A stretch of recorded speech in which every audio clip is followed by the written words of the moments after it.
All right, Lions fans, we are back with the part 3 edition, and we're talking about the cost of Stafford. And we're going to make this point and we're going to exit.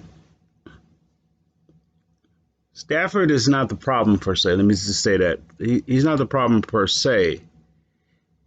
Yet, he does prevent the team from going forward. In my opinion, Stafford peaked about 2 years ago. He peaked his ceiling about 2 years ago. So why, and the question is why, or if will, they add any more pieces to complement him? Or should they just move forward without him? Stafford is an enigma for the Lions for this reason. The Lions shouldn't invest any more assets into him because they're in a position to move on. Now, somebody may say that, okay, if they move on from him, there's a possibility they could take a cap hit. But that cap hit is no more serviceable to them if he's not playing than he is playing. Excuse me. Okay, somebody can make the argument that they are in more of a position to win with Stafford on the field. I'll give you credit for that. I'll give you the benefit for that because he's a vet. He knows ins and out about it. However, if he don't have the components, the pieces to go along with him, then he can't win. So in other words, if the defense is not ready, he's not going to win. There's only so much. He's proof there's only so much he can do on offense, right? So from that perspective, the assets that you would take to go for the defense, you're adding to the offense. Once again, we're in a position to do what? Either you got to sign Kenny Golladay, Marvin Jones, or draft a receiver, right? Or even still, you still got to address the offensive line. Still, I believe that the left guard is my concern, my personal opinion. So what do? You take the assets that you can go in free agency and go into the draft to go towards your defense, which is without a question is the problem of this team, right? This playing as a unit, either that's as a unit per se, they got the piece together and is not playing as a cohesive unit, or they are a few pieces away. So the piece that they would take in to add towards the offense that would better benefit Stafford, they could take it and benefit the defense. So this is why I asked the question. This is why I say, not ask questions, this is why I say that they are in a position to move on from Stafford and not to invest any more into him.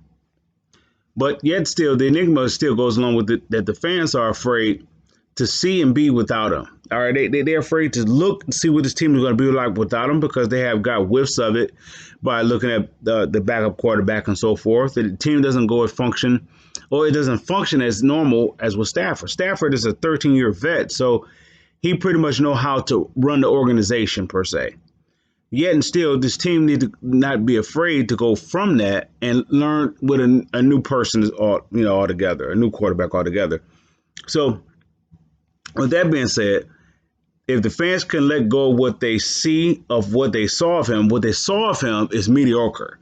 It's nowhere. Have they ever saw Stafford throughout the course of a whole season be a top 5 quarterback? Just top 5 quarterback of what he can control to do. Have they ever seen him? They saw him do hits and misses, type deal, but never throughout a full season, 16 game or whatever the case may be. Never top 5 quarterback. So it's time, my personal opinion, move on. So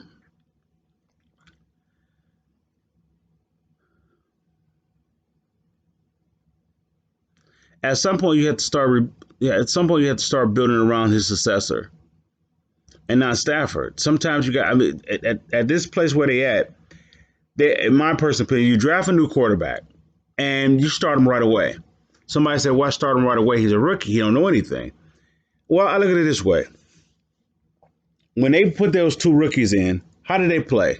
I can't think of the first rookie that they had, but he was a running quarterback. And then they had David Blah. How did they play per se?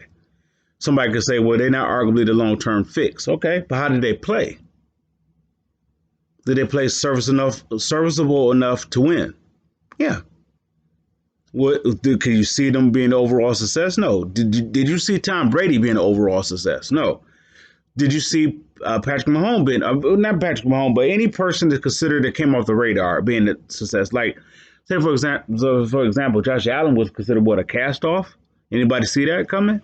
So what I'm saying is, if you build the right core around the person, they could be successful, regardless where they drafted. They can be. In other words, if you lessen the load for them, cater to their strengths and their weaknesses, right? So that will be taken away from Stafford. I believe personally that they have a veteran locker room now, and actually a structured locker room, a structured environment. Let's say it that way, for a rookie to not carry the weight such as what Stafford had to do when he was a rookie. It's a total night and day situation from what the organization have turned around from the time that Stafford was here, got drafted, to the time they could draft his successor this year. In my opinion, go all out for the quarterback. Go all out for the quarterback. Even if you have to take the cap hit and trade in Stafford, and I'm getting some assets. All the assets I'm getting for Stafford, even with the cap hit, with the addition of that, I'm building towards the defense. You only got a few holes to build with this offense, few holes. But the defense is my main concern. My main concern. So somebody said, well, then you're losing your quarterback and you can't really win. You can't really win with Stafford when he's healthy. So what's the point?